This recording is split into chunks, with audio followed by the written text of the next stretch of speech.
doing only crop production, but there is still so n number of functions in which soil is active medium, where soil biota, soil microorganisms, they play an important role in soil processes, soil functions, or soil ecological functions.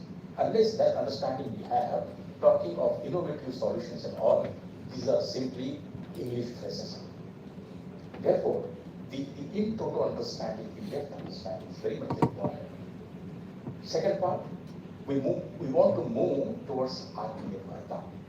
Atmanirbharta in fertilizer use, the word needs to be understood properly.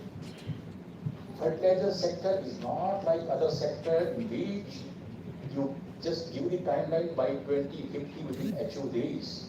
It's not so. आपके घर में जो चीज नहीं है उसके लिए आपको दूसरे के घर पर निर्भर रहना पड़ेगा। उस क्वालिटी की रॉक्स आपके पास नहीं है, उस क्वालिटी का गैस मटेरियल आपके पास नहीं है, एनर्जी के लिए आपका डिपेंडेंस दूसरों पे रहेगा। अब आवश्यकता ये है कि हमारी जो निर्भरता दूसरों के ऊपर है उसको हम कैसे कम कर सकते हैं। धीरे धीरे संभावनाएं हैं।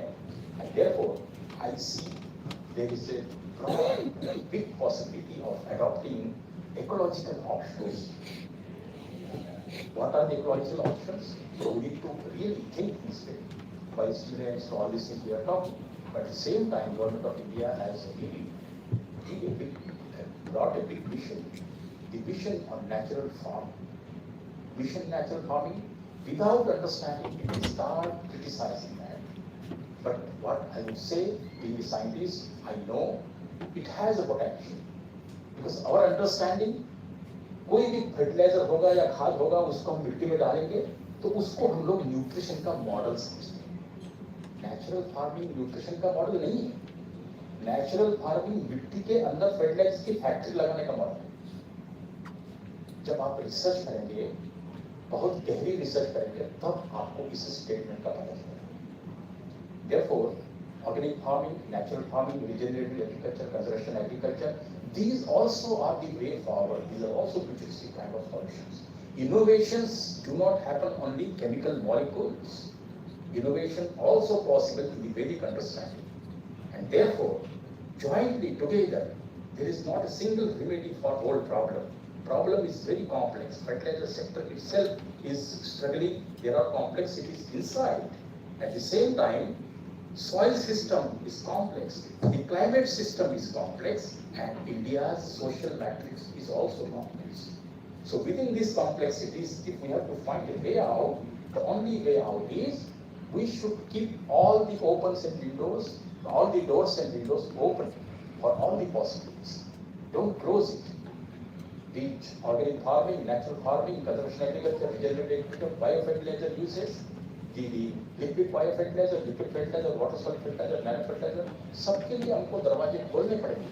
तब जाके धीरे धीरे हमारी डिपेंडेंस बाहरी दुनिया के ऊपर कम हो और धीरे धीरे हमारे देश में भी हम बहुत मजबूती से खड़े हो पाएंगे। This is the way forward.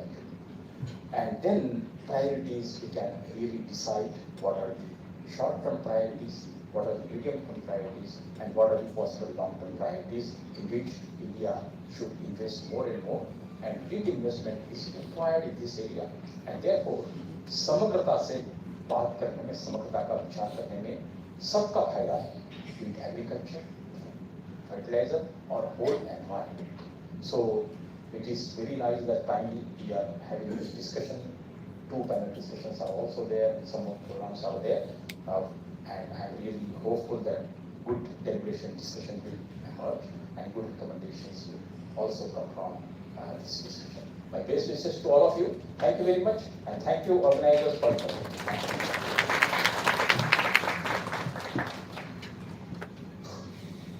Thank you very much indeed, sir, for your valuable address. Ladies and gentlemen, it's an honor and privilege to have with us today as our honorable chief guest, Professor S. Mahendra Devji, Chairman Economic Advisory Council to the Prime Minister, Government of India. Sir is one of India's most respected economists and policy thinkers, with extensive work in the areas of agriculture, rural development, food security, poverty, employment, and inclusive growth. His scholarship and policy contributions have greatly enriched India's development discourse. At a time when country is planning for its long-term food, nutrition security, his perspectives on agricultural economic resilience and farmer-centric growth will be extremely valuable for all of us. And ladies and gentlemen, with a round of applause, let's welcome Honorable Chief Guest, Professor S. Mandalay to the Honorable Chair.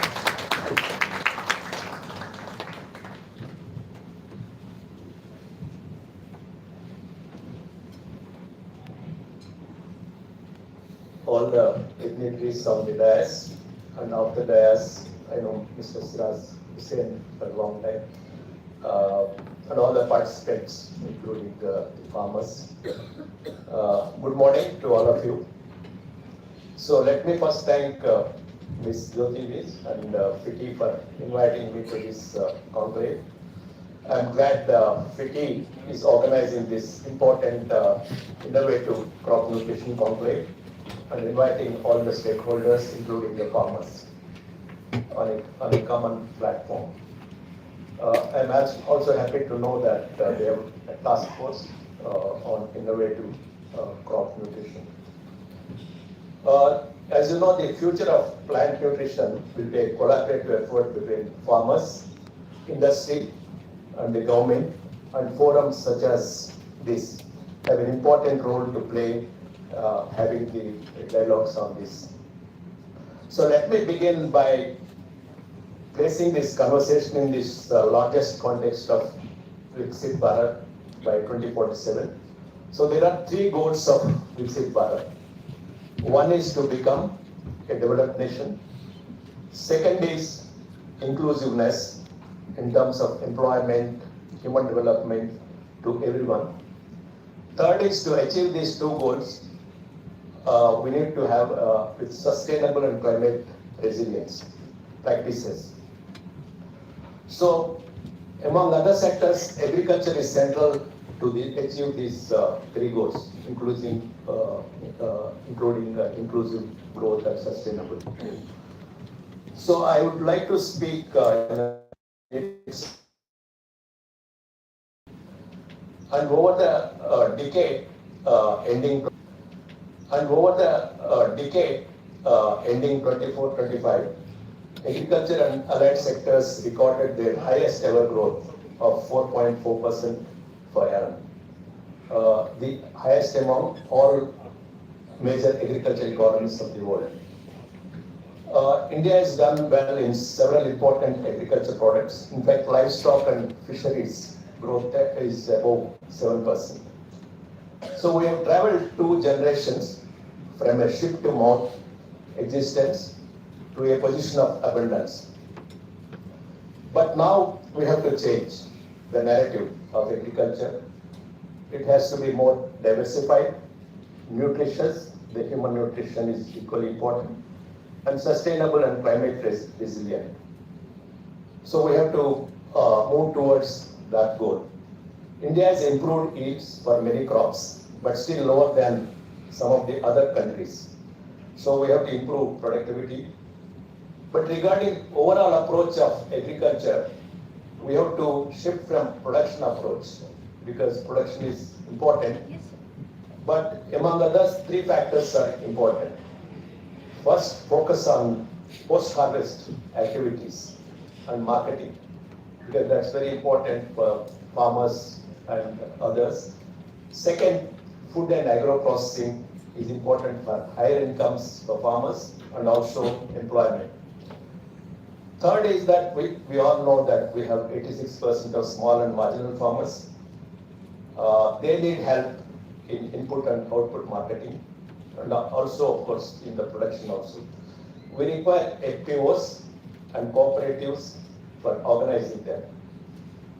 Again, throughout value chains, we have to keep in mind sustainability and climate change. My second theme is on fertilizer consumption.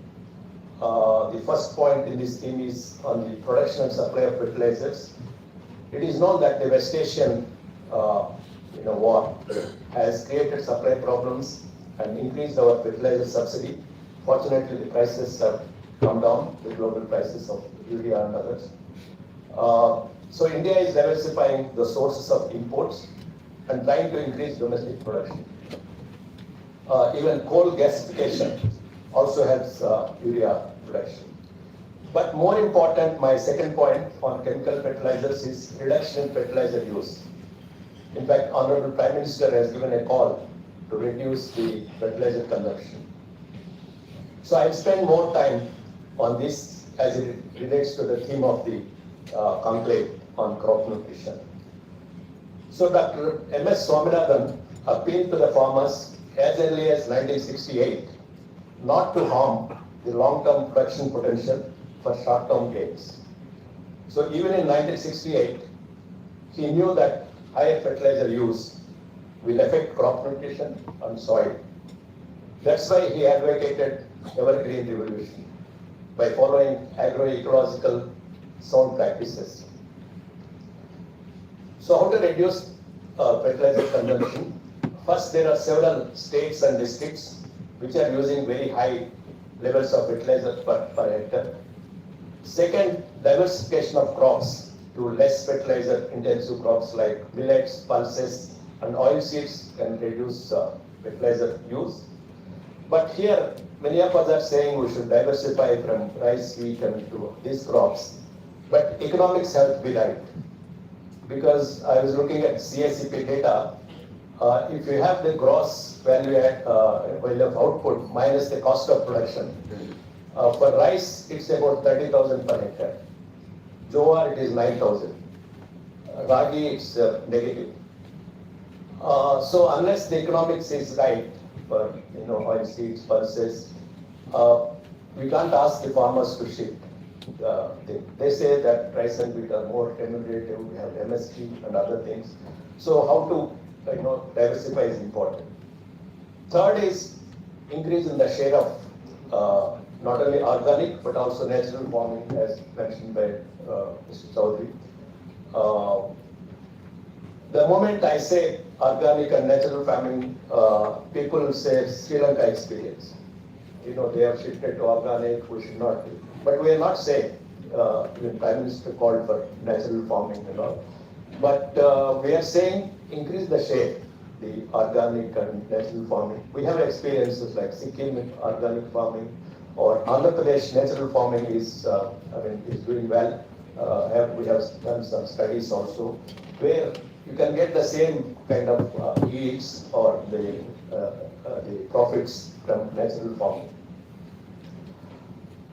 So we can show these best practices in the country, how the farmers are getting higher incomes in this organic and natural farming. Of course, we have to continue the chemical fertilizer use, but the share should be increased. Of course, on organic and natural farming, we are focusing on production, but the major barrier lies in the market, because we need certification in order to have trust in organic products. For example, the rate of certification in retail markets in Brazil is 89%. In some other countries, 80%. But in India, it is still 25 to 30%. So last one in this is having rapid biogas infrastructure is also important for cooking gas and fertilizer import substitution. They are also sources of organic fertilizer. For example, we have circular economy model of Banaskantha in Gujarat, which I'm going to visit next month or so. So where we can use all these things so that organic fertilizer can be developed.